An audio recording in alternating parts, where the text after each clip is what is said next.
Gonna TV, acha tukujuze. Hello, mambo vipi Tanzania, Afrika, East Africa na dunia nzima kwa ujumla. Kipindi hewani ni The Plug Interview. Tuko na wasanii kutoka Tanga. Tumekuja kujadili mambo mbalimbali ambayo yanawahusu watu wa Tanga, pamoja na collaboration kutoka Gonna TV.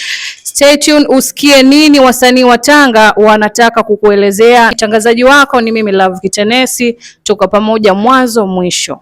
The Plug. Karibu kwenye kipindi chako pendwa kinachounganisha fursa, vipaji na biashara kutoka kila kona barani Afrika. The Plug. Mahali ambapo mawazo yanakutana na mafanikio. Kupitia Gonna TV tunakuleta karibu na wabunifu, wafanya biashara, wasanii na vijana wanaobadilisha Afrika kwa vipaji na ubunifu wao. Kama unatafuta fursa, inspiration na connections, basi hapa The Plug ndipo plug yako ya mafanikio ilipo. The Plug Africa. The Plug. Stay global, connected to the opportunities.